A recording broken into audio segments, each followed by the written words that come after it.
여러분 모두 안녕하십니까? 여보세요? 예, 지금부터 2019년 제2회 베리타스 포럼 고려대를 시작하겠습니다.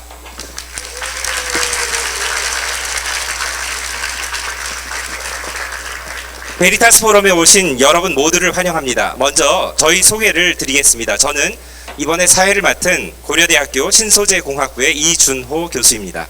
네, 안녕하세요. 저는 고려대학교 법학전문대학원 재학 중인 박지명이라고 합니다.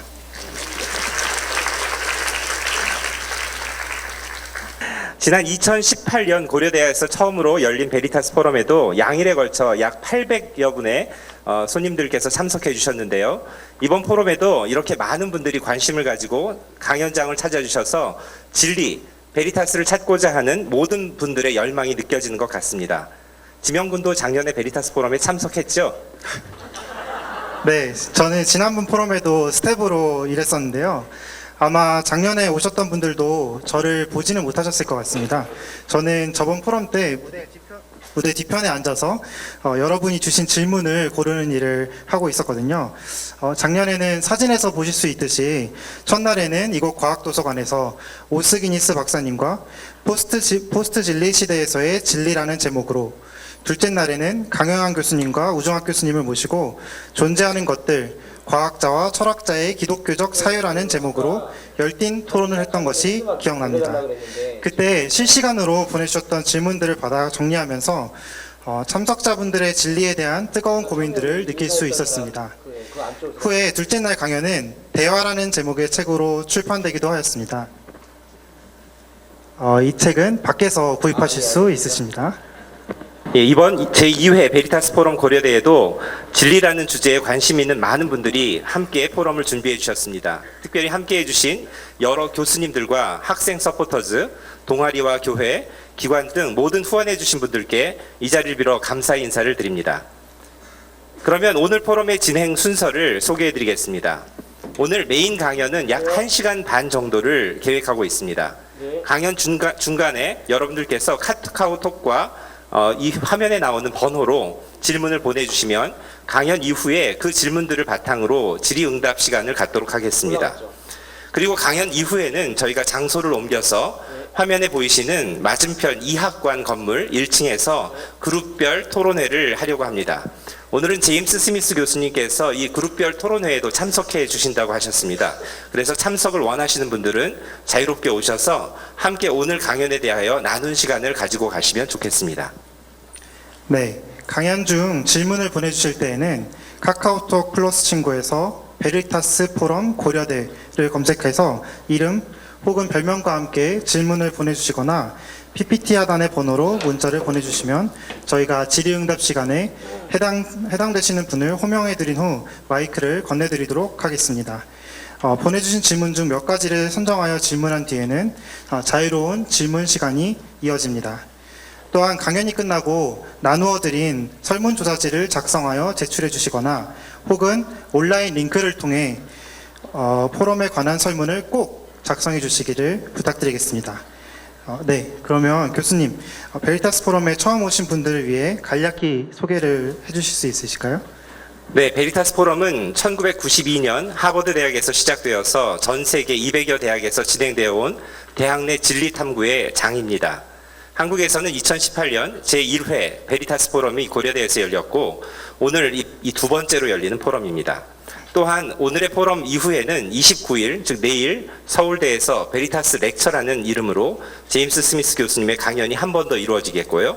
30일에는 캠퍼스 사역자분들과 후원교회를 중심으로 하는 비공개 워크숍이 계획되어 있습니다. 이 비공개 워크숍은 성복중앙교회에서 열릴 예정입니다. 혹시라도 캠퍼스 사역자들 분들 중에서 아직 연락을 못 받으셨거나 등록을 못 하신 분들은 저희에게 연락을 주시면 저희가 등록을 도와드리도록 하겠습니다. 네, 베리타스 포럼은 대학의 지성인들이 모여 함께 삶의 가장 어려운 질문들에 관해 대화하고 진리를 탐구하는 장입니다. 기독교에서 말하는 바와 진리가 어떻게 관계가 있는지, 진리란 무엇인지 솔직히 질문할 수 있는 곳이기도 합니다. 이번 강연 이전에도 여러 대학에서 다양한 전공의 학생들과 교수님들이 모여 진지한 토론을 하며 서로의 생각을 들여다보고 공부하는 시간을 가져왔습니다. 이곳에 모이신 분들 중에는 기독교 신앙과 포스트 모던 시대의 진리 탐구가 어떻게 연결될 수 있을지 구체적인 모습을 궁금해하시는 분들도 계시고, 혹은 기독교 신앙 자체에 대해 회의적이시거나 삶의 의미에 대한 진지한 고민을 하고 계시는 분들도 계실 것 같습니다. 오늘의 강연과 이후 토론이 모든 분께 도전이 되고 또 같이 질문하는 사람들이 있다는 것에 위로도 되는 시간이 되었으면 좋겠습니다. 네, 이제 오늘 포럼의 강연자이신 제임스 스미스 교수님을 소개해드리도록 하겠습니다. 최근 국내에서도 많은 책들이 발간되어서 아시는 분들도 계실 것이라고 생각합니다만, 제임스 스미스 교수님은 최근 북미 지역 지성계에서 가장 활발하게 연구와 저술 활동을 펼치고 있는 기독 철학자이십니다. 1970년에 태어나서 철학적 신학을 주제로 철학 박사 학위를 받으셨고, 현재는 칼빈 캘리지에서 철학 교수로 계십니다. 그동안 20여 권의 책을 저술하셨는데, 그 중에 한국에도 번역된 책으로는 문화적 예전과 관련된 시리즈 하나님 나라를 욕망하라, 하나님 나라를 상상하라, 왕을 기다리며 라는 3부작으로 잘 알려져 있으며, 누가 포스트 모더니즘을 두려워하는가, 급진 정통주의 신학, 습관이 영성이다와 같은 개혁주의 전통의 책들을 통해 포스트 모더니즘 철학과 신학의 조우를 꾀했습니다. 습관이 영성이다의 원제가 바로 오늘 강연의 제목이기도 한 You are what you love 이기도 한데요. 다양한 문화적 분석과 함께 날카롭고 재미있는 강연을 해 주실 것으로 기대가 됩니다. 오늘 강연은 영어로 진행이 되며 통역자로 푸른나무교회 담임 목사님이신 곽수광 목사님께서 수고해 주시겠습니다. 네, 그러면 이제 기대하는 마음을 가지고 본격적인 강연으로 들어가 볼까요? 우리는 무엇을 사랑하는가? You are what you love. Why everybody worships something 이라는 제목으로 제임스 스미스 교수님을 모셔보겠습니다. 큰 박수 부탁드립니다.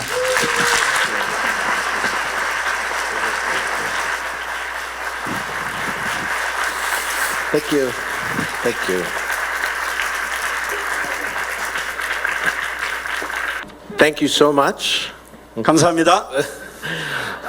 It's an honor for me to be here in Seoul. 제가 서울에서 여러분들과 함께 할 수 있게 된 것이 큰 영광입니다. I am very grateful to the Veritas Forum 저는 이 베리타스 포럼에 대해서 무척 감사하게 생각하고 있는데요. and to the Christian faculty here at Korea University. 특별히 고려대학에 있는 많은 기독교인 교수님들에게 감사하고요. And to all of you for coming here tonight. 그리고 오늘 이 자리에 오신 여러분 모두에게 감사합니다. Thank you. 감사합니다.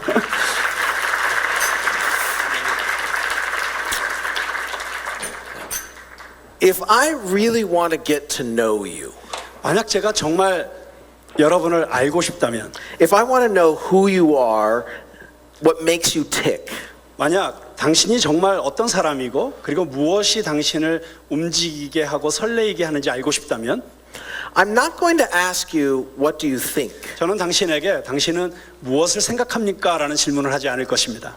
I'm not going to ask you, what do you know? 저는 당신은 무엇을 알고 있습니까? 라는 질문도 하지 않을 것입니다. I'm not even going to ask you, what do you believe? 심지어 당신은 무엇을 믿습니까? 라고 질문하지도 않을 것입니다.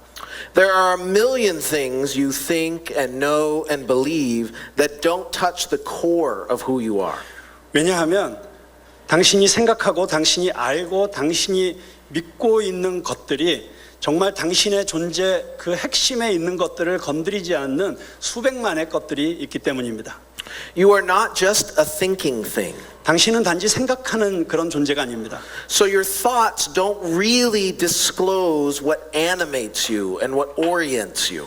그렇기 때문에 당신의 생각들이 진정으로 무엇이 당신을 살아나게 하고 무엇이 당신을 어떤 곳으로 이끌고 가고 있는 것인지를 드러내 주지 않고 있습니다.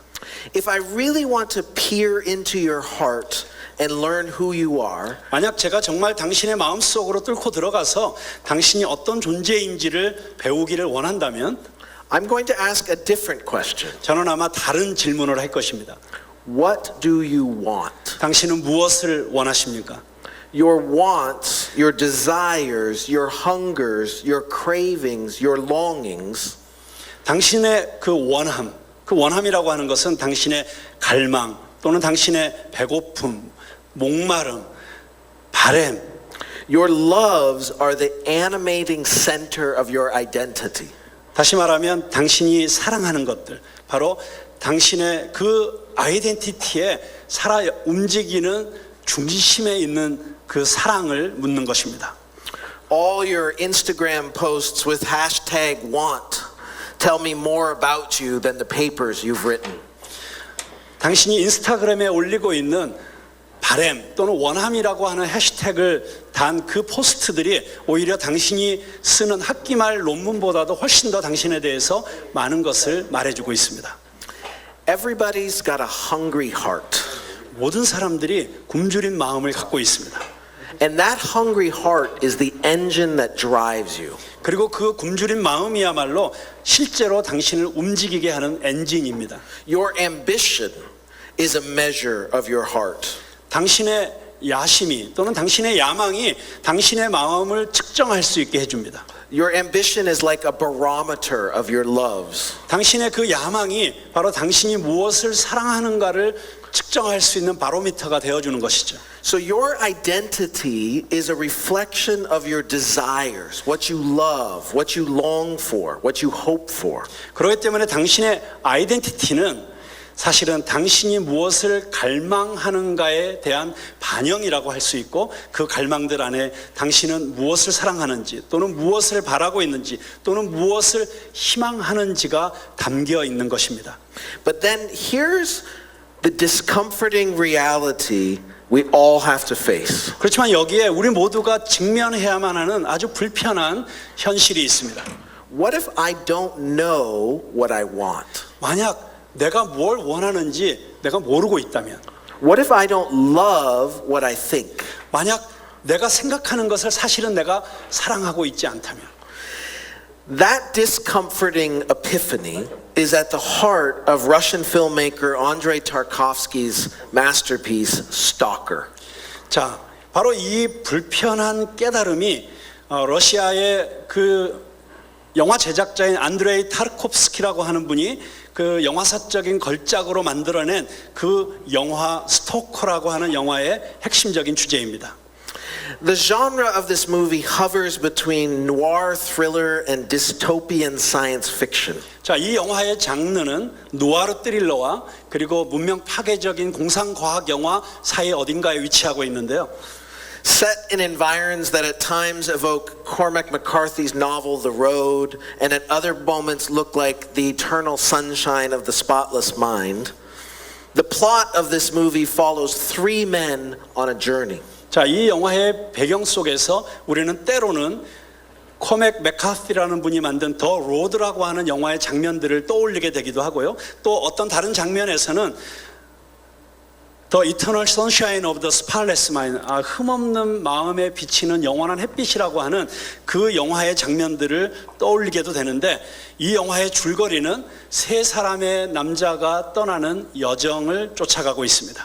So there are three characters, the writer, the professor, and the stalker. 자, 세 등장인물이 있는데요. 교수와 작가와 그리고 스토커가 있습니다. As we begin, their destination is shrouded in mystery and intrigue. 자, 우리가 이 영화를 시작할 때 저들이 향하고 있는 그 목적지는 어떤 미스테리와 그리고 어떤 음모 속에 이렇게 감추어져 있는 것 같습니다. But eventually we learn that Stalker is leading these men to the zone, and more specifically to the room within the zone. 자, 그렇지만 결국에 가서 우리가 발견하게 되는 것은 이 스토커라고 하는 존재가 다른 두 사람을 더 존이라고 하는 곳으로 이끌고 가고 있는데, 더 구체적으로 정확히 말하자면 그 존 안에 있는 그 방, 더 룸으로 그들을 이끌고 가고 있습니다. The zone has this eerie feel of a post-apocalyptic oasis, a scene where some devastation has left ruins that are now returning to nature, a terrible beauty, a bright sadness. 자, 이 영화에 등장하는 이 더 존이라고 하는 그 장소는 우리에게 마치 인류 종말의 어떤 묵시록 이후에 등장하는 오아시스와 같은 그런 느낌, 어떤 으시시한 느낌을 주는데, 바로 그곳에서 이 무너졌던 모든 것들이 자연으로 돌아가고 있고, 그리고 그들은 그 폐허 속에서 어떤 끔찍한 아름다움 또는 밝은 슬픔 같은 역설적인 어떤 표현을 할 수 있는 그런 장면들로 이렇게 비춰지고 있습니다.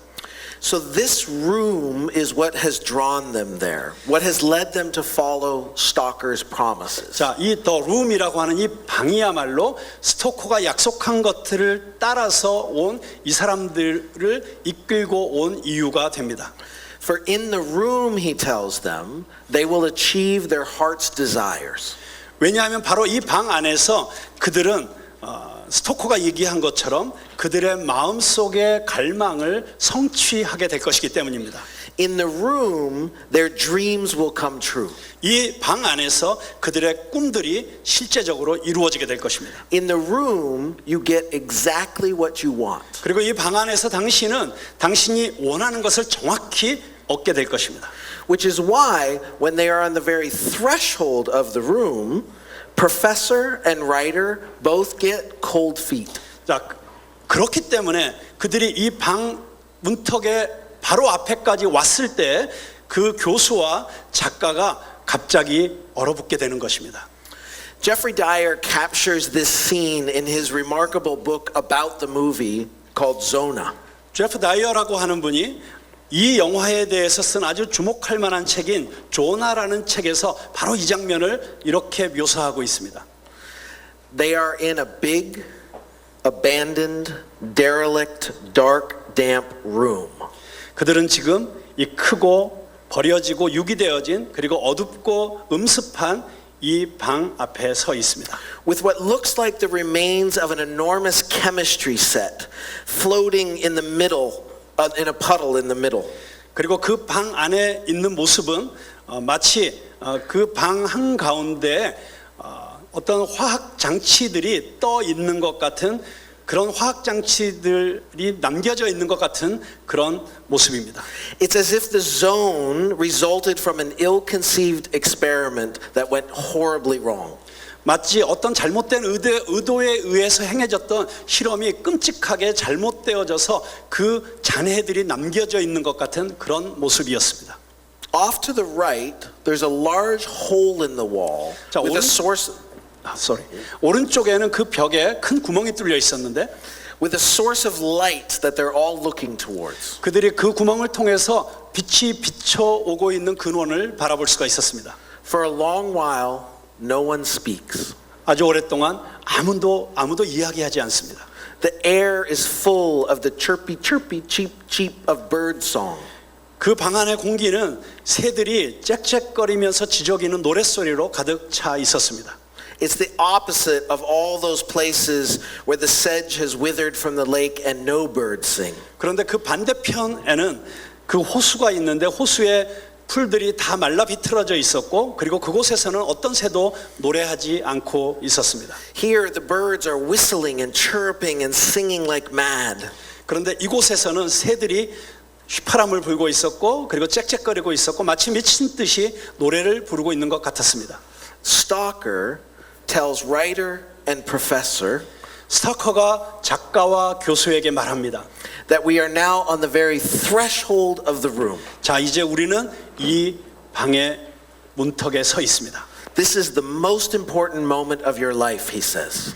그가 말합니다. 지금 이 순간은 당신의 인생의 가장 중요한 순간입니다. Your innermost wish will be made true here. 왜냐하면 당신의 그 내면 속에 있는 가장 근본적인 원함이 이루어질 것이기 때문입니다. So here we are. 자, 그래서 우리가 여기 있습니다. This is the place where you can have what you want. 자, 이곳은 당신이 원하는 것을 얻을 수 있는 장소입니다. Who wants to go first? 자, 누가 먼저 들어가시겠습니까? Professor and writer both hesitate because it dawns on them. 그런데 이 교수와 작가가 둘 다 들어가기를 주저하고 있습니다. 왜냐하면 어떤 생각이 그들에게 떠올랐기 때문입니다. What if I don't know what I want? 만약 내가 원하는 것을 내가 실제로는 내가 알고 있지 못하다면 어떻게 될까? Well, that's for the room to decide.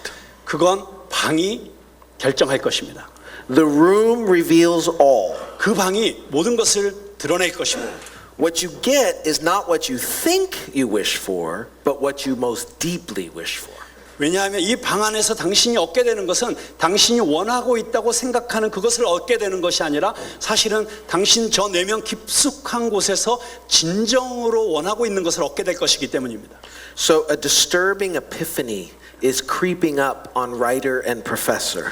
그렇기 때문에 이 성가신 깨달음이 지금 이 교수와 작가의 마음 속에 지금 스물스물 피어오르고 있었습니다. What if they don't want what they think? 만약 그들이 생각하고 있는 것을 그들이 원하고 있지 않다면 어떻게 될 것인가? What if the desires that they're conscious of, that they've chosen, 만약 그들이 선택한 바로 그들이 의식하고 있는 그 갈망이 what if those aren't their innermost longings, their deepest wish? 그런데 사실은 그것이 그들의 그 내면 가장 깊숙한 곳에 있는 바람이 아니었고 그들의 소원이 아니었다면 어떻게 될 것인가? What if in some sense their deepest longings are humming under their conscious awareness? 만약 어떤 의미에서 그들의 가장 깊은 갈망들이 사실은 그들이 인지하지 못하고 있는 가운데 그 실에 그들의 의식 저 아래에서 이렇게 웅웅거리고 있었다면 어떻게 될 것인가? What if they are not who they think they are?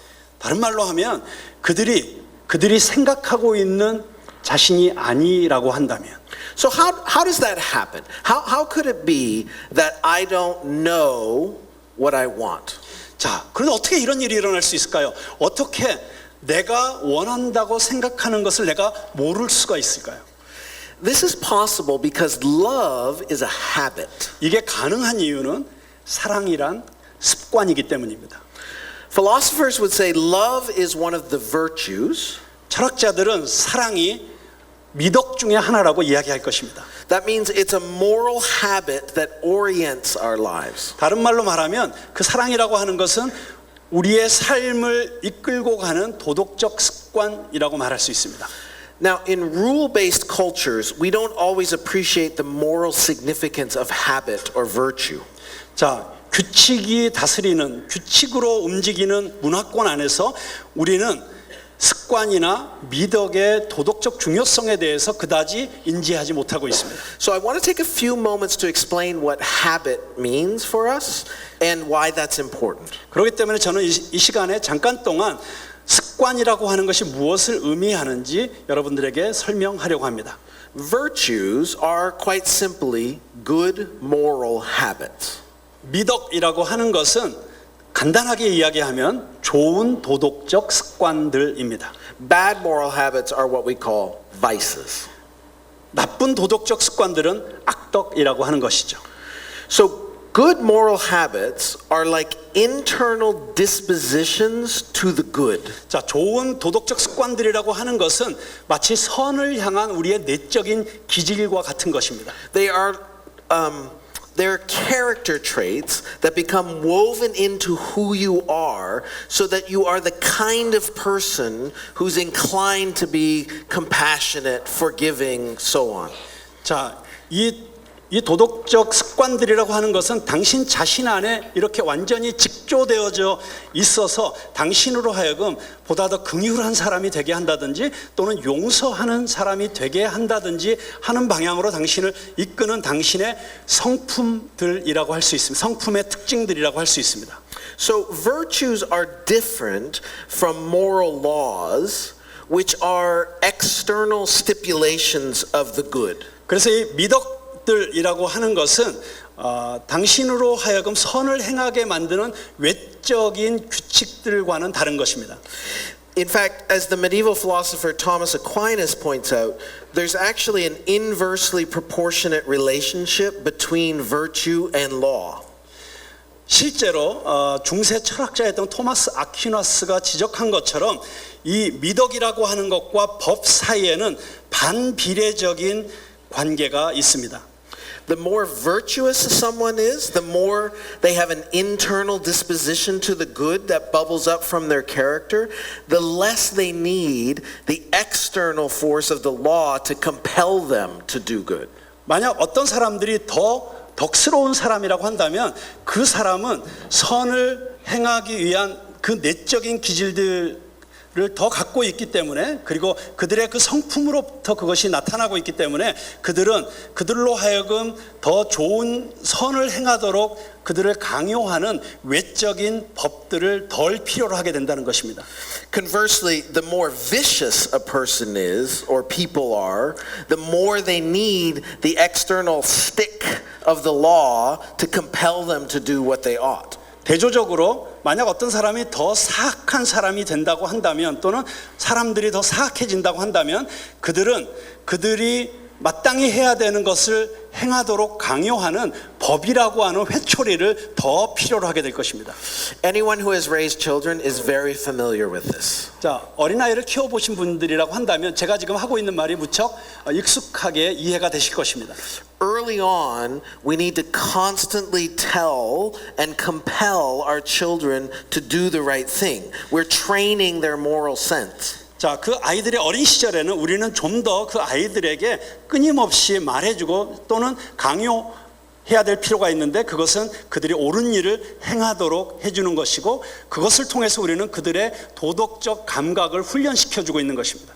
But the goal and hope is that in the process, they are internalizing a sense of the good and will become the kind of people who then do it without the stick of rules compelling them to do so. 자, 그렇지만 우리가 그렇게 하는 우리의 목적, 그리고 우리의 희망은 무엇이냐면, 우리가 그렇게 하는 과정 가운데 그 어린 아이들이 이 선에 대한 감각을 내면화시켜서 그들이 더 이상 규칙이라고 하는 회초리를 사용하지 않더라도, 그리고 그것을 통해서 그들을 강요하지 않더라도 그들이 선한 일을 행하는 사람이 되도록 만들어 가는 것입니다. So, in a sense, a habit means that you're inclined to do something automatically, as it were. 자, 그렇기 때문에 어떤 면에서 우리가 습관을 습득한다고 한다는 것은 당신이 무엇인가를 자동적으로 행하는 사람이 되도록 만들어 간다는 것입니다.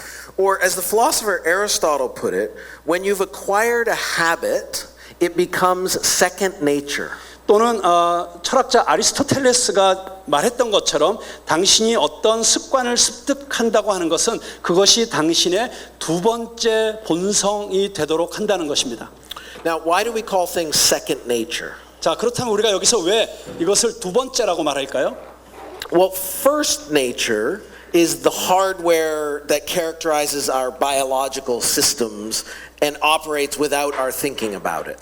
자, 왜냐하면 우리가 첫 번째라고 말할 때 그 첫 번째 본성은 우리 안에 내면화되어 있는 어떤 생물학적인 조직과 같은 하드웨어입니다. 그래서 그것은 우리가 그것에 대해서 생각하지 않아도 자동적으로 작동하게 되어 있는 것이죠. For example, at this very moment, you are not choosing to breathe. You're not thinking about it. 자, 예를 들어서 당신은 바로 지금 이 순간 숨을 쉬도록 선택하고 있지 않습니다. I mean, maybe now you are thinking about it. 제가 이렇게 얘기했기 때문에 어쩌면 지금은 이제 생각하시겠죠. But most of the time, you breathe and blink and digest your breakfast without thinking about it. 그렇지만 대부분의 경우에 당신은 숨쉬고 눈을 깜빡이고 당신이 먹은 아침 식사를 소화시키는 과정 가운데 그것에 대해서 생각하지는 않습니다. That's because nature takes care of that process and it hums along under the hood of our consciousness. 자, 다시 말하면 우리의 본능 또는 본성이라고 하는 것이 이 모든 과정들을 다 알아서 책임지고 있는 것이고, 바로 그 본성이라고 하는 것이 의식이라고 하는 자동차의 본네트 아래 엔진이 웅웅거리는 것처럼 우리의 본성 아래, 의식 아래에서 돌아가고 있는 것이죠. So in a similar way, habits become second nature for us because they operate in the same way. 자, 그렇기 때문에 이 습관이라고 하는 것이 우리의 두 번째 본성이 되었는데, 왜냐하면 첫 번째 본성과 같은 방식으로 작동되기 때문입니다. They become so woven into who you are that they are as natural for you as blinking or breathing. 자, 이것이 두 번째 본성이 되었기 때문에 그것은 우리 자신 안에 너무나도 꽉 짜여져 있게 되어서 완전히 직조가 되어서 우리가 그것에 대해서 숨 쉬는 것이나 눈을 깜빡이는 것과 같이 아주 자연스럽게 우리 안에서 되어지기 때문입니다. You don't have to think about those habits. They come naturally to you. 자, 당신은 그 습관들에 대해서 이제 생각할 필요가 없습니다. 왜냐하면 그것들은 이제 자동적으로 당신에게 나타날 것이기 때문입니다. When you've acquired the sorts of habits that are second nature, it means that you've become the kind of person who is inclined in that direction now without thinking about it. 자, 당신이 어떤 종류의 습관을 습득했다고 하는 것은 그것은 이제 더 이상 당신이 그것에 대해서 생각하지 않아도 자연스럽게 당신을 어떤 방향으로 이끌고 가는 그런 종류의 사람이 당신이 되었다는 것을 의미합니다. It becomes your default setting. It's what you do when you're on autopilot.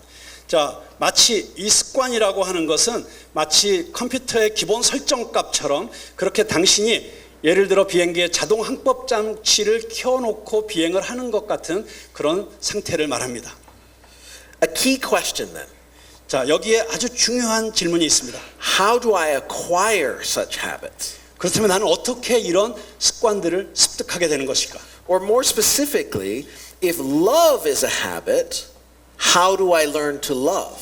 또는 더 구체적으로 만약 사랑이 습관이라면 어떻게 나는 사랑하도록 배우고 있는 것일까? So both the ancient philosophical wisdom of Aristotle 자, 고대 철학자였던 아리스토텔레스의 지혜와 and the contemporary insights of psychology tell us the same thing. 그리고 현대 심리학의 통찰력들이 우리에게 똑같은 것을 말해주고 있습니다. We acquire such habits through embodied practice. 우리는 그런 습관들을 우리의 몸으로 하는 실천들을 통해서 얻게 된다는 것입니다. Both ancient philosophy and contemporary science agree that for the most part we make our way in the world by means of this under the radar intuition. 자, 고대의 철학과 그리고 현대의 이 인지적 과학들이 동의하고 있는 것은 대부분의 경우에 우리는 이 세상 속에서 살아가는 우리의 방식을 레이더 밑에 있는 우리의 직관과 무의식적인 조율을 통해서 우리는 그 만들어가고 있다는 것입니다. So we live not so much by what we know as by know-how. 다시 말하면 우리가 살아가고 있는 것은 우리가 무엇을 알고 있느냐가 아니라 우리가 체험적으로 습득한 지식, 다시 말해서 노후가 아니라 노하우에 의해서 우리는 살아가고 있다는 것입니다.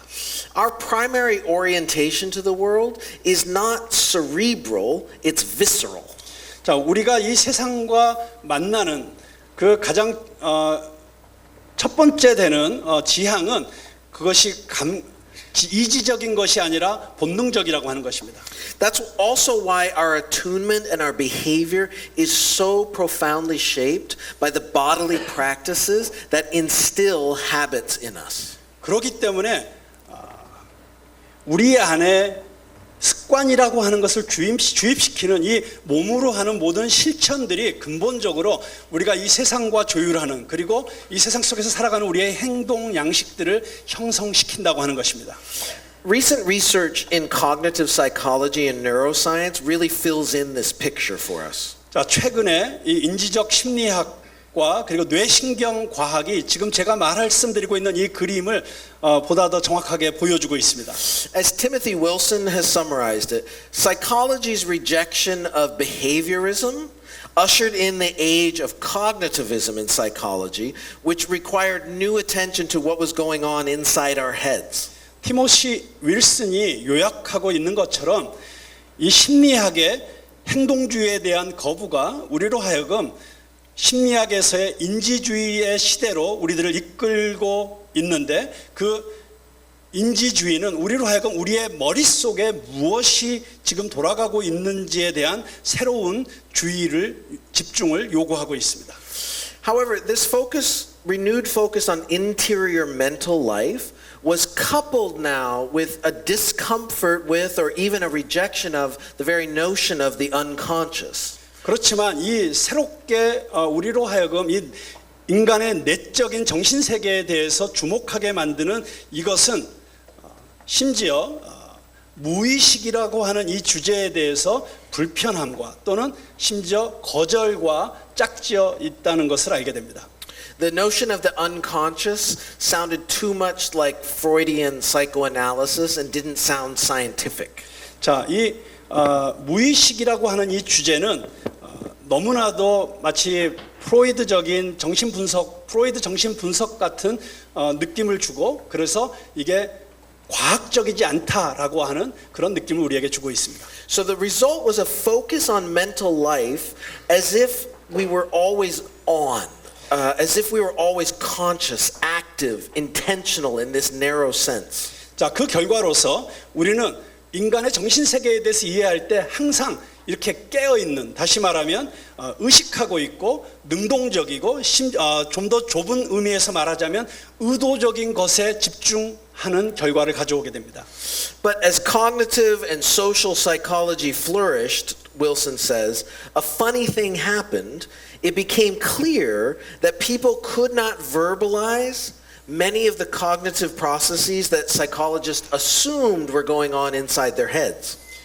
그렇지만 이 인지적이고 사회적인 심리학이 융성하게 되면서 윌슨이 지적하고 있는 것은 아주 재미있는 일이 일어나게 되었는데, 이 심리학자들이 그들의 머릿속에서 일어나고 있는, 그리고 일어나고 있다고 그들이 추측한 그 모든 심리학적 과정들을 사람들이 그것을 말로 표현할 수가 없다는 것이었습니다.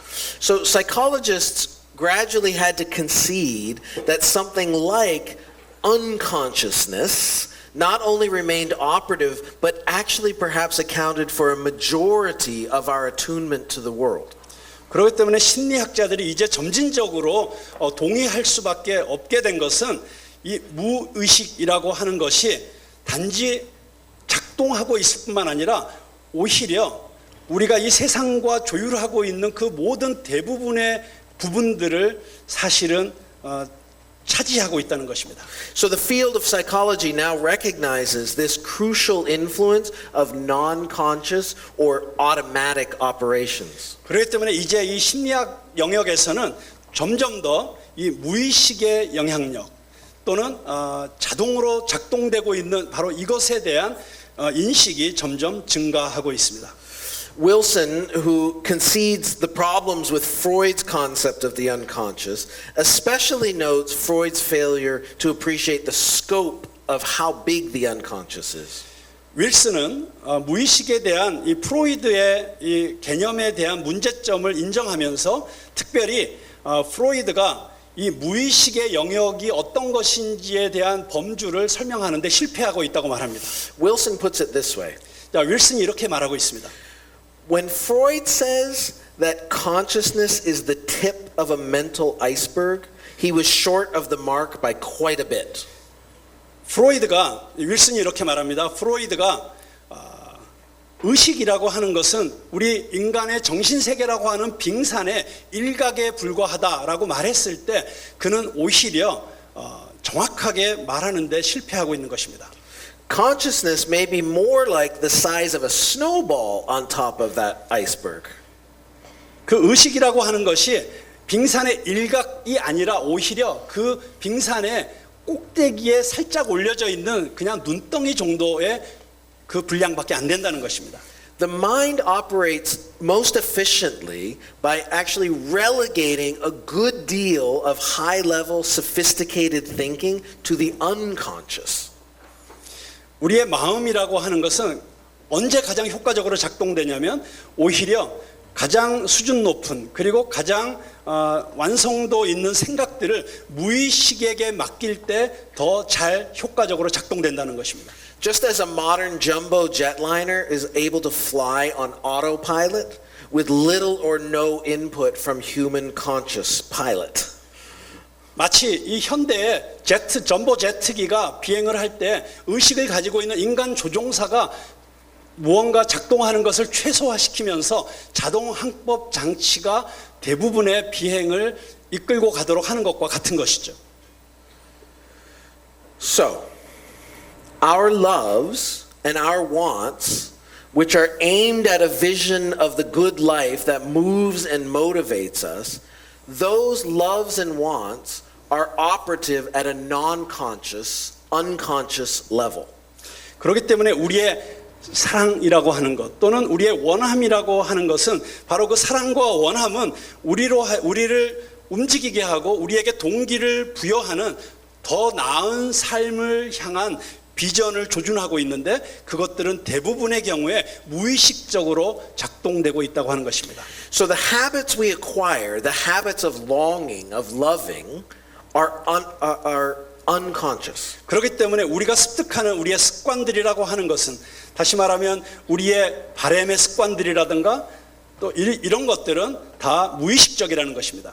But equally important, the process by which we acquire such habits is also largely unconscious. 그렇지만 똑같이 중요한 것은 우리가 습득하고 있는 이 습관들이라는 것이 무의식적인 뿐만이 아니라 바로 그 습관들을 의식하는 과정 자체도 무의식적이라는 것입니다. So it's not just your habits that are unconscious, it's the very process of habituation that is also unconscious. 그렇기 때문에 당신의 습관들이 무의식적인 것일 뿐만 아니라 바로 그 습관화되어 가고 있는 그 과정 자체가 무의식적이라는 것입니다. We're learning to love without realizing it. 우리가 인지하지 못하는 가운데 무엇인가를 사랑하도록 배우고 있습니다. That's why you could end up in Tarkovsky's room and not know what you want. 그렇기 때문에 우리가 그 타르코프스키가 말한 바로 그 방 앞에서 우리는 우리가 원하는 게 무엇인지를 모르고 있을 수 있다는 것입니다. So, be careful what you devote yourself to. 그렇기 때문에 여러분 당신이 무엇인가에 당신 자신을 헌신하려고 할 때 조심하십시오. How are we doing? Okay? 지금 잘 되고 있습니까?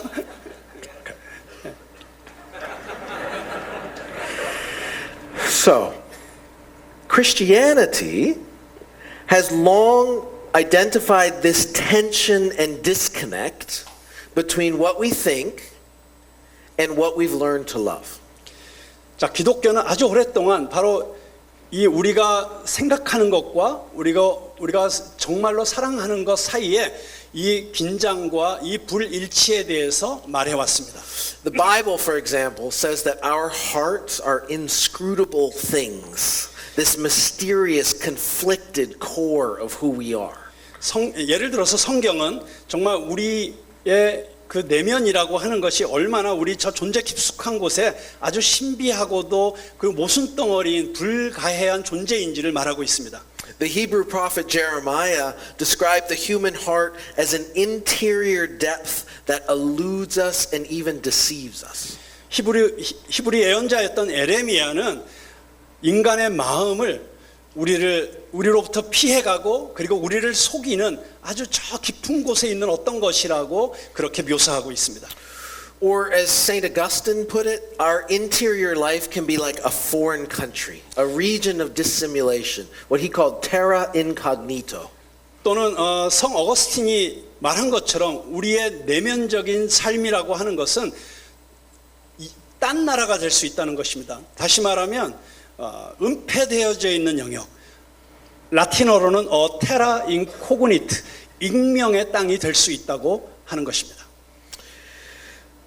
Our hungry hearts are prone to worship something. 우리의 굶주린 마음은 무엇인가를 예배하는 경향이 있습니다. To say we are lovers, that we are desiring creatures, is another way of saying that we are the kinds of creatures who give ourselves over to something. 우리가 사랑하는 존재라고 말하는 것은 또는 우리가 무엇인가를 갈망하는 피조물이라고 말하는 것은 다른 말로 말하면 우리가 우리 자신을 무엇인가에 내어주려고 하는 그런 종류의 피조물이라는 것을 말하는 것입니다. The novelist David Foster Wallace got at this in a famous graduation speech that he gave at Kenyon College in Ohio. 소설가였던 데이비드 포스터 월레스는 오하이오주에 있는 캐년 칼리지라고 하는 학교의 졸업식 축사에서 이런 말을 했습니다. He said this. 그가 이렇게 말했죠. In the day-to-day trenches of adult life, there is actually no such thing as atheism. 우리가 매일매일 살아가는 성인으로서 살아가는 삶의 그 참호 속에서 무신론이라고 하는 그런 것은 없습니다. There is no such thing as not worshiping. 아무것도 예배하지 않는다는 그런 것은 있을 수가 없습니다. Everybody worships. 모든 사람이 예배하고 있습니다. The only choice we get is what to worship. 우리가 오직 선택할 수 있는 것은 무엇을 예배할 것인가일 뿐입니다. So the habits of the heart are shaped and aimed and acquired through the rituals and rhythms and routines that we give ourselves over to. 그렇기 때문에 우리 마음의 습관들이라고 하는 것은 우리가 우리 자신을 내어주는 우리 삶의 리추얼, 의식이라든지 또는 리듬, 그리고 우리의 일상적인 삶의 루틴에 의해서 형성되어지고 조준되어지고 그리고 습득되어지는 것입니다. So even if you don't think of yourself as religious, you are devoting yourself to something. 그렇기 때문에 심지어 당신이 당신 스스로를 종교적이지 않다고 생각할지라도 당신은 지금 무엇인가에 당신 자신을 헌신하고 있습니다. And what you devote yourself to isn't just something that you do, it's doing something to you. 그리고 당신이 헌신하고 있는 바로 그 무엇인가는 당신이 그렇게 하고 있을 뿐만 아니라 그것이 당신에게 또한 무언가를 지금 하고 있습니다. That's why I would say these practices and routines function as what we could call liturgies. 그렇기 때문에 바로 이러한 실천들과 그리고 이런 루틴들은 리터지라고 하는 예전들이라고 말할 수 있는 방식으로 작동하고 있습니다. Liturgies are love-shaping practices that are forming the habits of the heart. 리터지, 예전들이라고 하는 것은 당신 마음의 습관들을 형성하게 만드는 사랑으로 빚어가는 실천들입니다. So liturgies are the things you do that are doing something to you. 자, 그렇기 때문에 이 예전들이라고 하는 것은 당신에게 오히려 무언가를 지금 하고 있는 그것을 당신이 지금 하고 있는 것이죠. Now, these liturgies won't always look religious. 자, 그런데 이 예전들이라고 하는 것은 언제나 종교적인 모습을 나타내고 있지는 않습니다. They'll look every day, ho-hum. 오히려 이 예전들은 그냥 일상적으로 보이고 심지어 아주 지루해 보이기도 합니다. But they carry within them a story, a narrative about what the good life looks like. 그렇지만 이 예전들 안에 무엇이 더 나은 삶인가에 대해서 말해주고 있는 스토리와 그리고 내러티브를 담고 있는 것이죠. And they work on us unconsciously, under the radar. 자, 이 예전들은 레이더 아래에서 우리가 의식하지 못하는 사이에 우리에게 뭔가 일을 하고 있습니다. So, for example, you don't become a consumerist who thinks stuff will make you happy because you reach some logical conclusion on the basis of an argument. 자, 예를 들어보자면 당신은 어떤 논리적인 근거에 의해서 어떤 논리적 결론에 도달함으로써 이 물건들이 나를 행복하게 만들 것이라는 그런 생각을 가지고 소비자가 되지는 않습니다. Instead, your heart buys a story about stuff that is tacitly carried in the practices of consumerism, in the liturgies of the mall and marketing. 오히려 당신의 마음이 당신이 지금 사고자 하는 그 물건들 안에 은밀하게 담겨져 있는 이 상가의 예전들 그리고 마케팅의 예전들에 담겨져 있는 그 스토리를 사는 것이죠. The anthropologist Pierre Bourdieu shows us that micro rituals have macro implications. 인류학자인 피에르 부르두라고 하는 사람은 우리에게 아주 미시적인 의식들이 거시적인 결과들을 내포하고 있다는 것을 우리에게 보여줍니다. So let's consider an example. 자, 이제 한 예를 한번 여러분들에게 들어보도록 하겠습니다. Are the practices of how we interface with a small metal device really worthy of analysis? 자, 요 작은 이 기계 장치와 내가 어떻게 접속하고 있는지에 대해서 우리가 그것을 분석하는 것이 정말 의미가 있는 일일까요? If we follow Bourdieu's insight, what seem to be micro practices have macro effects.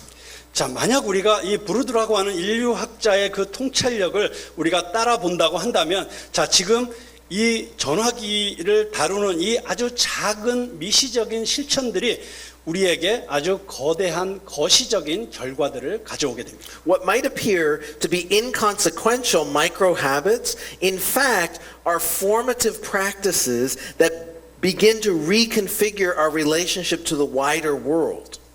자, 이 아주 대수롭지 않게 보이는 이 작은 행동들이, 이 작은 습관들이 오히려 우리로 하여금 이 더 넓은 세상과 우리가 관계를 맺는 것을 재구성하기 시작합니다. One could suggest that the interface with the iPhone is just this sort of micro training that subtly and unconsciously is training us how to love.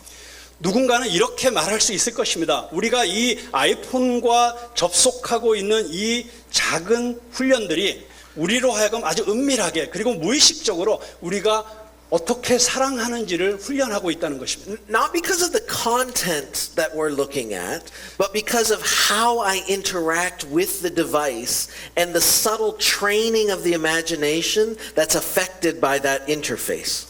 자, 우리가 이 전화기를 통해서 들여다보고 있는 그 컨텐츠들, 그 내용들 때문이 아니라 우리가 이 기계와 어떤 방식으로 작동하고 있는가 하는 그 방법들이 오히려 아주 은밀하게 우리의 상상력을 훈련하는 것을 통해서 우리에게 새로운 습관들을 가져온다는 것입니다. The smartphone brings with it an invitation to really inhabit the world differently. 이 스마트폰은 우리가 이 세상 속에서 다르게 살아가도록 우리를 초청하고 있습니다. And again, it's not just because of it gives me access to a global internet in this pocket-sized device, but precisely because how it invites me to interact with the world. 자, 다시 말씀드리지만 우리가 이 작은 기계를 통해서 들여다볼 수 있는 이 주머니 속에 들어갈 수 있는 이 작은 기계를 통해서 이 글로벌한 인터넷 세계 속에서 우리가 얻을 수 있는 그런 자료들 때문이 아니라 오히려 우리가 이 작은 기계와 어떻게 상호작용을 하고 있느냐 하는 그 방식 자체가 우리를 무엇인가로 초대하고 있다는 것입니다. The very material rituals of simply handling and mastering an iPhone are loaded with a social imaginary.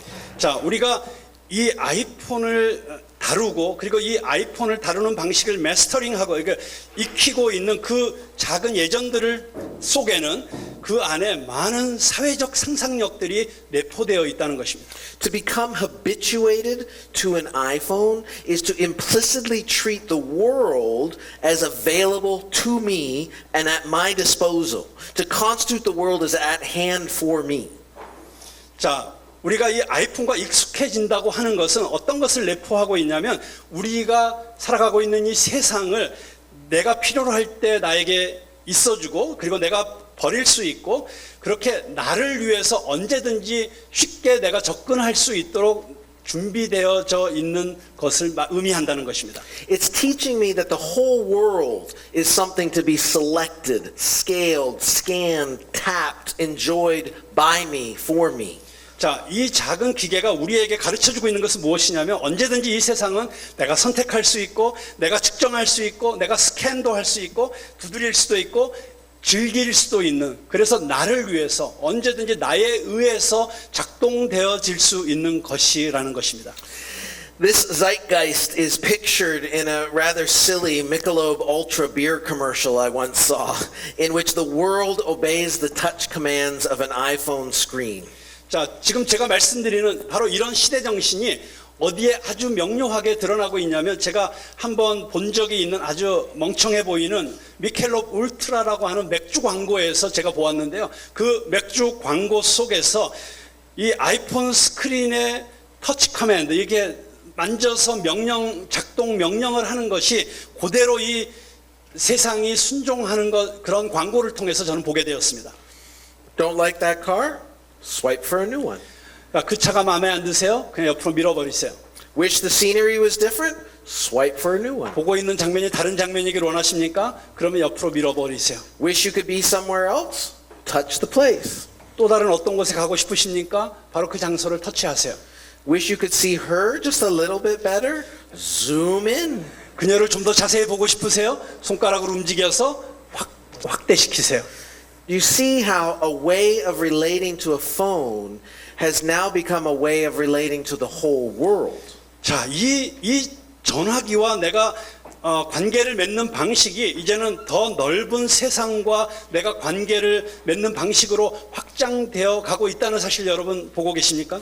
The practices for manipulating a small device are now expanded to show how we'd really like to manipulate our environment to serve our needs and be subject to our whims.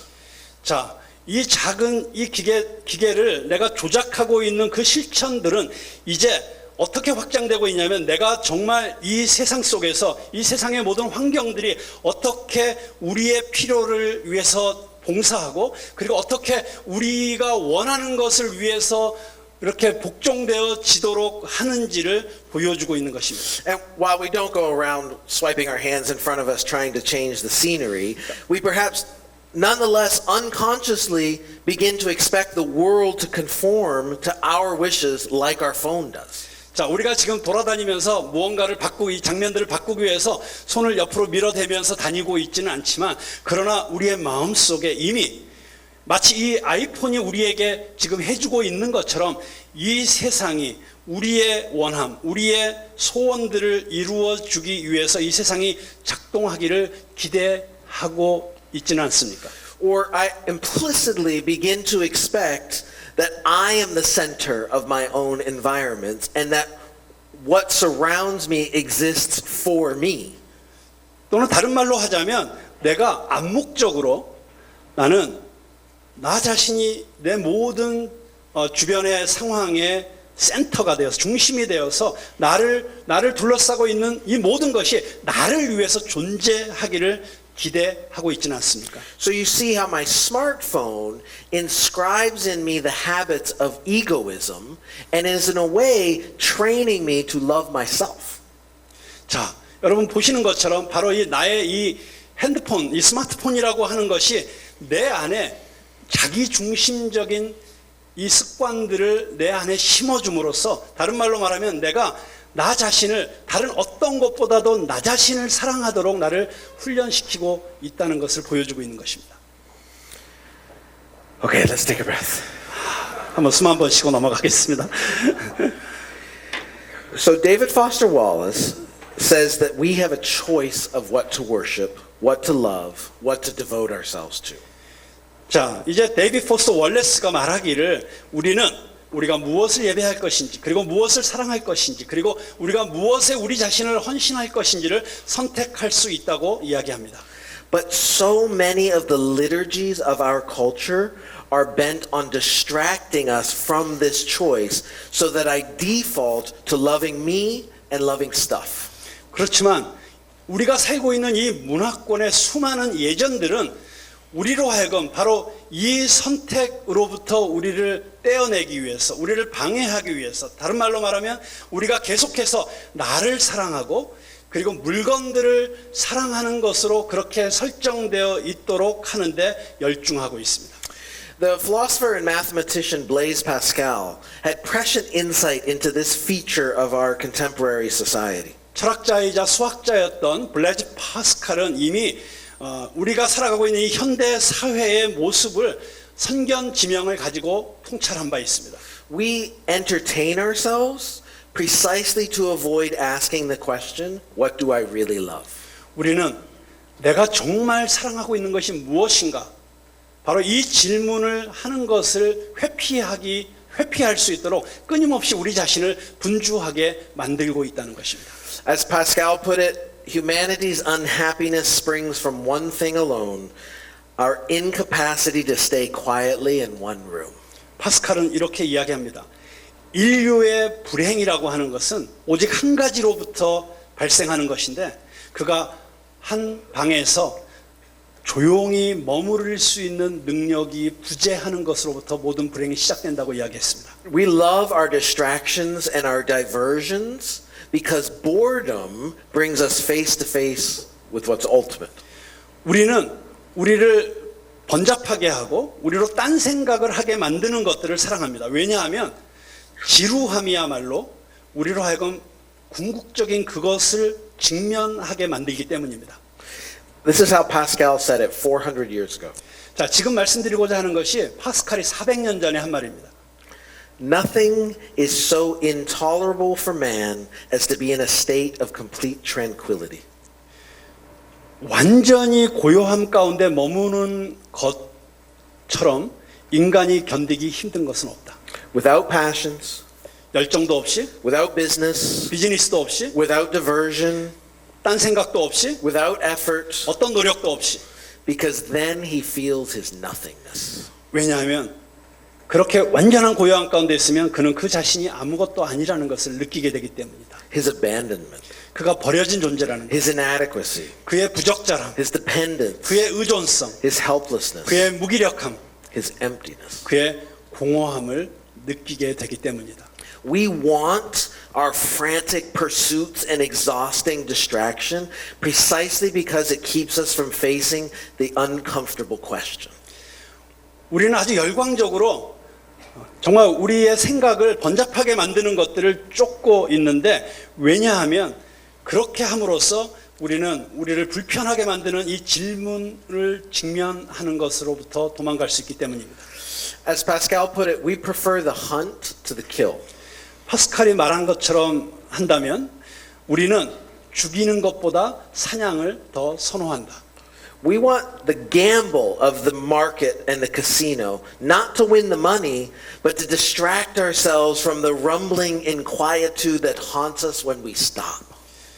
우리가 카지노에서 또는 이 시장에서 도박을 하기를 원하는 것은 우리가 돈을 벌기 위해서가 아니라 오히려 우리가 멈췄을 때 끊임없이 우리를 사로잡는 그 어떤 불안감으로부터 우리를 도망갈 수 있도록 해주기 때문이다.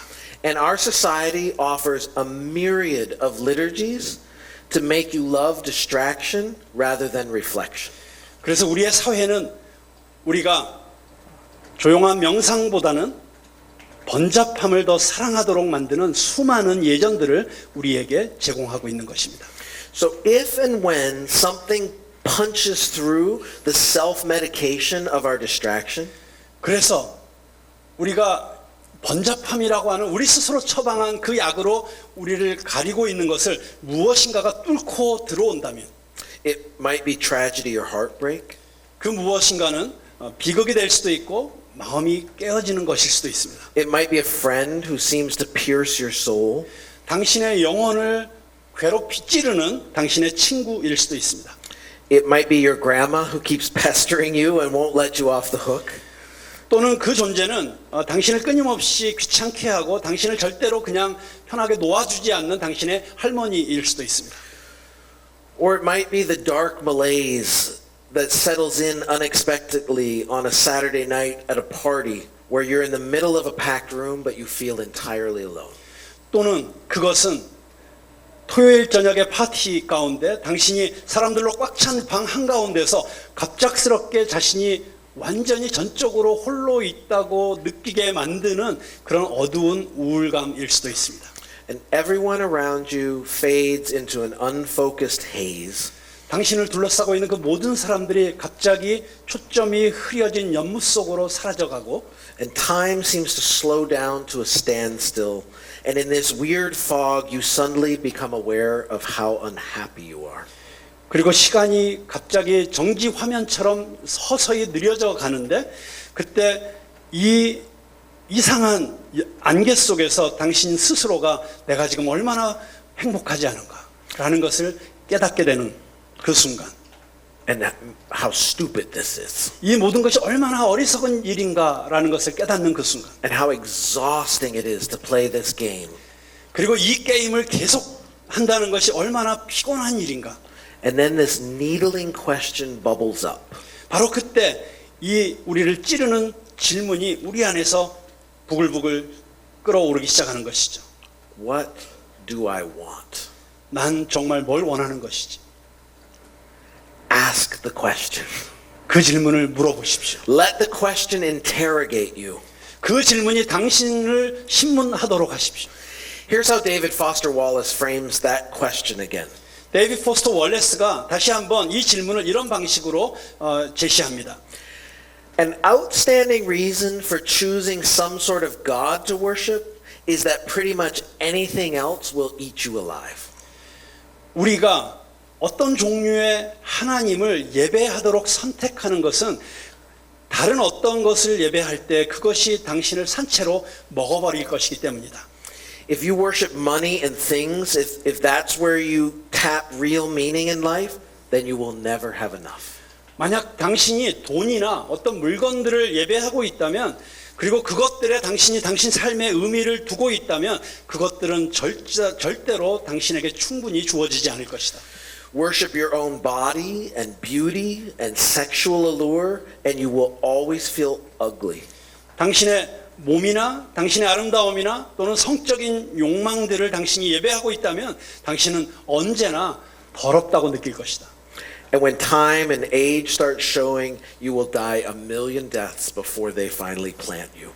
그리고 시간이 지나가면서 그 시대가 다가오면서 당신이 그것들이 실제로 당신을 묻어버리기 전에 이미 당신은 수백만 번의 죽음을 맞게 될 것이다. On one level, we all know this stuff already. It's codified as myths and proverbs and cliches and bromides and epigrams and parables. It's the skeleton of every great story.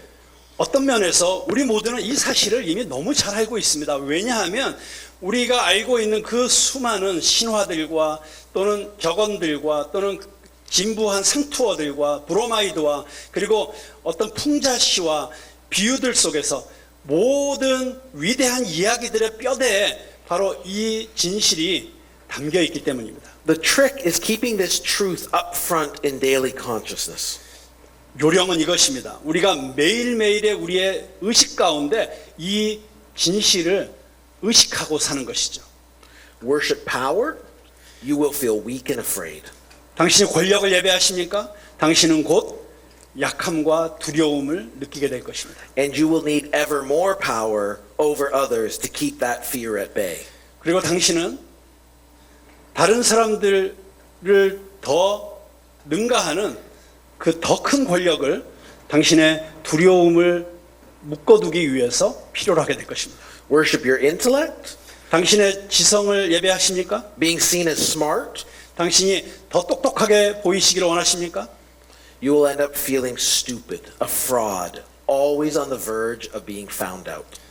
결국 당신이 얼마나 어리석은 사람인지 그리고 언제나 그 조마조마하게 어떤 것이 발각될까 봐 두려워하는 사기꾼으로 결국 마치게 될 것입니다. So the question that we really have to ask ourselves is this: are these things really satisfying my hunger?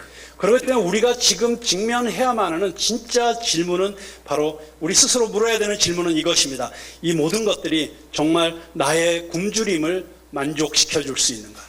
If I'm constantly giving myself over to liturgies that train my heart to love myself and stuff, then the question I'm ultimately going to have to face is, am I enough for myself? 만약 내가 끊임없이 나 자신을 나 스스로를 사랑하게 만들고 또는 어떤 물질들을 사랑하게 만드는 그 예전들에게 내 자신을 계속 내어주고 있다면 내가 궁극적으로 결국 물어야 되는 질문은 이것입니다. 나는 나 스스로에게 충분한가? Does stuff really satisfy my hunger? 이 물질들이 정말 나의 굶주림을 만족시켜 줄 수 있는가? Even devotion to good things can eat us up and leave us empty. 심지어 어떤 선한 것들에 대한 헌신조차도 우리를 먹어버릴 수 있고 그리고 우리를 공허함에 내버려 둘 수 있습니다. So we end up becoming frantic activists in a way that's really trying to squelch some hunger in our soul. 그렇기 때문에 우리는 결국 우리의 이 영혼 안에 있는 배고픔을 채워주기 위해서 정말 열심히 노력하는 아주 열광적인 행동주의자로 끝마치게 되는 것입니다. If I'm honest, does sex or pleasure or power or domination or even service and activism in politics, do those things really leave me feeling content? 만약 제가 아주 정직하게 말씀드리자면 섹스라든가 또는 쾌락이라든가 권력이라든가 또는 다스림이라든가 심지어 봉사라든가 또는 행동주의라든가 정치라고 하든가 이런 모든 것들이 정말 나로 하여금 만족이라고 하는 그런 느낌을 갖게 해줄 수 있는가? Saint Augustine once prayed to God, "You have made us for yourself, and our hearts are restless until they rest in you." 성 어거스틴이 이렇게 기도했었습니다.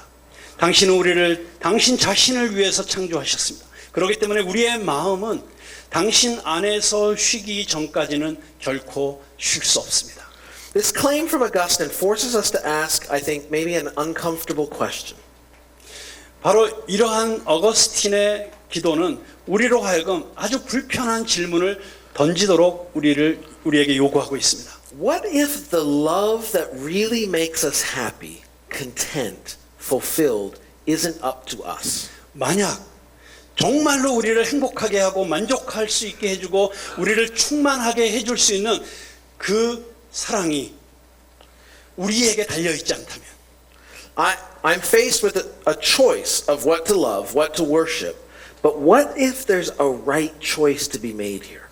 나는 지금 무엇을 사랑할 것인지 무엇을 예배할 것인지에 대한 선택 앞에 직면하고 있습니다. 그러나 만약 지금 여기에 바로 여기에 우리를 위한 올바른 선택이 있다면 어떻게 하시겠습니까? It might be worth noting that in the Gospel of John, the very first words of Jesus are the question we've been asking tonight. 요한복음에서 예수님께서 던지신 예수님의 첫 번째 말씀들이 오늘 우리가 이 저녁에 던지고 있는 질문들과 같은 것이라는 것을 우리가 주목하는 것은 가치 있는 일이라고 생각합니다. When some would-be followers are hanging around Jesus, he turns around to them and he asks this very pointed question, "What do you want?" 만약 예수님의 제자가 되고 싶어서 예수님 주변을 서성거리고 있는 무리들이 있다고 한다면 예수님께서 그들에게 돌이키셔서 그들에게 바로 이 정확하게 의도된 질문을 하실 것입니다. 너는 무엇을 원하니? So, let me put my cards on the table. 자, 그래서 제가 제 카드를 이 테이블 위에 펼쳐놓겠습니다. I'm not just making some vague appeal to religion as an alternative. 제가 어떤 대안으로서 종교라고 하는 것을 그냥 희미하게 여러분에게 어필하려고 하는 것이 아닙니다. Unlike David Foster Wallace, I think it makes a difference which God you worship.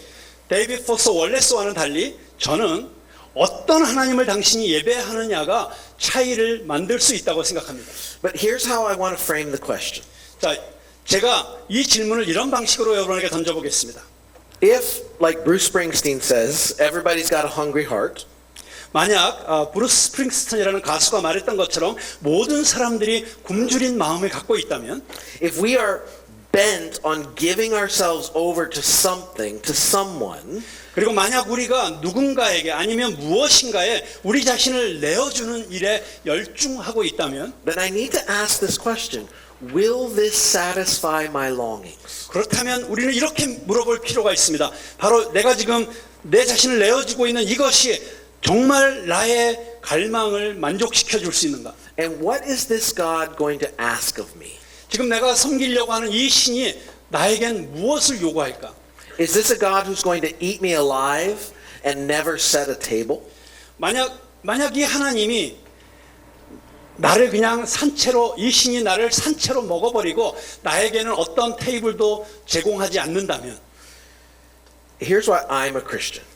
바로 여기에 제가 기독교인인 이유가 있습니다. Because in Christianity, we give ourselves over to a God who gave himself to us. 왜냐하면 기독교 안에서 우리는 우리 자신을 우리 스스로에게 당신을 내어주시는 하나님에게 내어드리고 있기 때문입니다. This is a God who doesn't just demand or command, but actually sacrifices himself. 이 하나님은 단지 우리들에게 요구하거나 명령하시는 분이 아니라 오히려 실제로 그분 자신을 희생하시는 분이십니다. The God of Jesus Christ isn't a God who demands sacrifices in order for us to pay for the evil and brokenness of the world. 예수 그리스도의 하나님은 우리로 하여금 이 세상의 모든 악과 깨어짐에 대해서 보상하도록 우리에게 희생 제사를 요구하시는 하나님이 아닙니다. To the contrary, in Jesus Christ, God gives himself to take on the evil and brokenness of the world. 오히려 반대로 예수 그리스도 안에서 하나님께서는 이 세상의 모든 악과 깨어짐을 스스로 짊어지시기 위해서 자기 자신을 내어주시고 계십니다. To give myself over to Jesus Christ is not just another jealous God like money or popularity or prestige that demands my submission, who demands that I worship at his altar, cowering in hope that maybe this will pay off. 우리 자신을 예수 그리스도에게 내어드린다고 하는 것은 또 다른 어떤 신, 마치 돈이나 인기나 또는 어떤 특권이나 그런 것들처럼 우리의 복종을 요구하면서 그러면서 우리가 그 재단에서 이번에는 뭔가 우리가 하고 있는 이 희생이 우리에게 뭔가 보상해주지 않을까라는 희망을 가지고 웅크리고 있게 만드는 그런 또 다른 신에게 자신을 내어드리는 것과 같은 것이 아닙니다. At the altar of Jesus Christ, 예수 그리스도의 제단 위에서 God gives himself. 하나님께서는 그분 자신을 주시고 계십니다. This is my body given for you. 이것은 너희를 위하여 내어주는 나의 몸이다. And the liturgies of Christianity are brutally honest about our disordered loves, about this disconnect between what I think I love and what I actually chase after. 기독교의 예전들은 우리 자신의 그 무질서한, 우리 자신의 망가진 사랑들, 그리고 내가 생각하는 것과 내가 사랑한다고 생각하는 것과 실제로 내가 추구하고 있는 것 사이에 이 불일치에 대해서 잔인할 정도로 정직합니다. The liturgy of confession in Christianity is a chance for me to be honest about myself before a creator who doesn't chastise me but forgives me. 우리 기독교 안에 있는 참회라고 하는 이 고백의 예전은 나에게 있어서는 내가 나를 만드시고 그리고 나를 야단치시지 않고 오히려 용서하시는 창조주 되신 그분 앞에서 나 스스로 정직해질 수 있는 기회를 주고 있습니다. Grace is at the heart of Christianity because this God is a giver all the way down. 은혜야말로 기독교의 핵심입니다. 왜냐하면 이 하나님은 오래전부터 지금까지 계속해서 우리에게 주시는 분이시기 때문입니다. Now, if Christianity is true, if Augustine is right, 자, 만약에 기독교가 진리이고 그리고 어거스틴이 옳다고 한다면 then human beings are actually made to love God. 인간이라고 하는 존재는 하나님을 사랑하기 위해서 지어진 존재입니다. Consider how this might explain two phenomena that we often see in our secular age and maybe that you yourself have experienced. 자, 바로 이 사실을 한번 지금 심지어 이 세속화된 세상 속에서 살아가고 있는 우리들이 종종 볼 수 있는 두 가지 현상을 설명하는 것으로 한번 살펴보실 수 있기 바랍니다. 그리고 이 세속사회 속에서 당신이 어쩌면 이미 경험한 바로 그 두 가지 현상들입니다.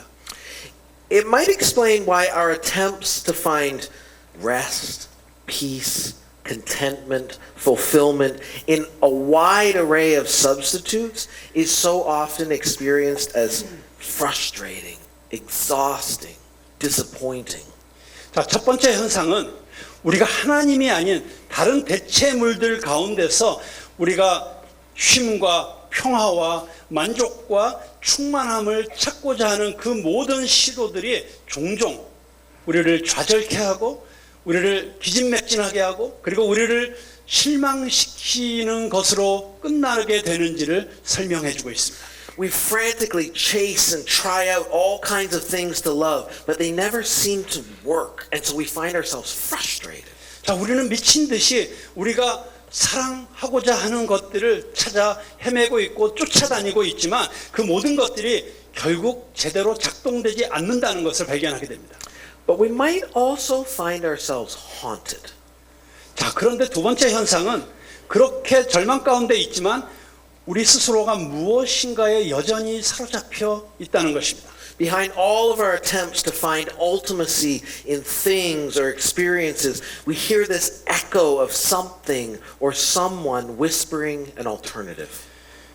이 모든 어떤 궁극적인 것을 발견하고자 하는 우리의 이 모든 일들과 우리 경험들 속에서 어떤 궁극적인 것을 발견하고자 하는 시도들의 뒤에서 우리는 무엇인가의 또는 누군가의 메아리를 듣고 있습니다. Maybe we should listen to that still small voice. 우리에게 대안을 말해주고 있는 바로 그 아주 작은 속삭임을 우리가 지금 들어야 하지 않을까요? This experience of frustration and haunting is captured in one of my favorite poems. 바로 이 좌절의 경험 그리고 우리가 무언가에 아직 여전히 사로잡혀 있는 이 경험을 아주 아름답게 표현한 제가 가장 좋아하는 시가 있습니다. The poem is called Staying Power by Jeannie Murray Walker. 이 시는 지니 머레이 워커라고 하는 분이 쓰신 지구력이라고 하는 시입니다. Staying Power라고 하는 시인데요. At the beginning of the poem is an epigraph 자, that frames it. 자, 이 시는 이렇게 이 시를 소개하는 글로부터 시작됩니다. It says, in appreciation of Maxim Gorky at the International Convention of Atheists, 1929. 1929년에 열린 국제 무신론자 대회에서 막심 고르키에 대해서 감사하면서 쓴 시. Here's the poem. 자, 여기에 시가 있습니다. Like Gorky, I sometimes follow my doubts outside to the yard and question the sky.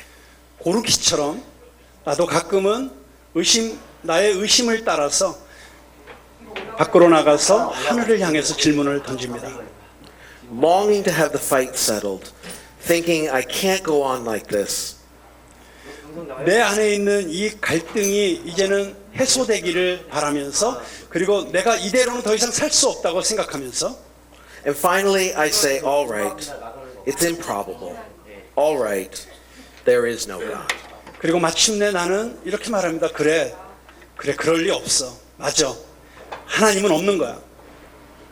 And then, as if I'm focusing a magnifying glass on dry leaves, God blazes up. 그런데 그때 마치 내가 마른 잎사귀들 위에 돋보기를 들여대고 있는 것처럼 하나님께서 불타오르십니다. It's the attention maybe to what isn't there that makes the emptiness flare like a forest fire. 그것은 어쩌면 거기에 없는 것에 대한 나의 집중이 마치 산불을 이 공허한 속에 불러일으키는 것과 같은 것입니다. Until I have to spend the afternoon dragging the hose to put the smoldering thing out. 내가 이 오후 내내 이 물 호스를 끌고 와서 그 남아있는 잔불들을 끌 때까지 꺼지지 않는 불처럼 Even on an ordinary day, when a friend calls and tells me they found melanoma. 심지어 어떤 평범한 날 내 친구가 전화를 해서 그들이 자신의 몸 안에 있는 멜라노마라고 하는 흑색종이라는 암을 발견했다고 말하는 것처럼 She complains that the hospital is cold and I say, God. 그녀가 병원이 너무 춥다고 불평했을 때 나는 오 하나님 하고 속삭이죠. God, I say as my heart turns inside out. 내 마음이 뒤집히는 것들을 보면서 나는 다시 오 하나님라고 말합니다. Pick up any language by the scruff of its neck, wipe its face, and set it down on the lawn, and I bet it will toddle right into the God fire again.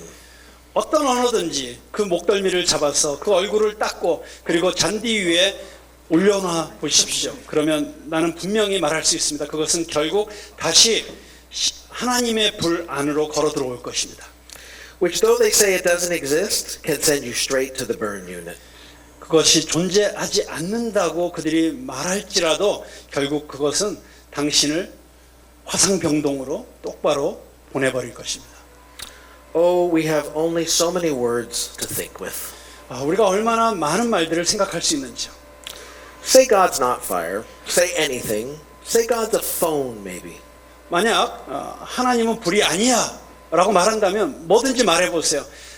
예를 들어 하나님은 전화기야라고 말할 수 있죠. You know you didn't order a phone, 당신이 전화기를 주문하지 않았지만 but there it is. 그렇지만 그 전화기가 거기 있어요. It rings. 전화기가 울립니다. You don't know who it could be. 누가 전화를 걸고 있을지 당신은 알지 못하죠. You don't want to talk, 당신은 말하기를 원치 않습니다. so you pull the plug. 그래서 당신은 그 전화기의 플러그를 뽑아버립니다. It rings. 그런데 전화기가 또 울립니다. You smash it with a hammer till it bleeds springs and coils and clobbery metal bits. 당신은 망치를 가지고 그것이 스프링과 코일과 그 안에 있는 모든 금속 부속품들을 쏟아낼 때까지 망치로 때려 붓습니다. It rings again. 그런데 또 울립니다. You pick it up, 당신이 그 전화기를 집어들고 and a voice you love 그 전화기 속에서 당신이 사랑하는 그 목소리가 whispers, "Hello." 속삭입니다. 안녕. Thank you. 감사합니다.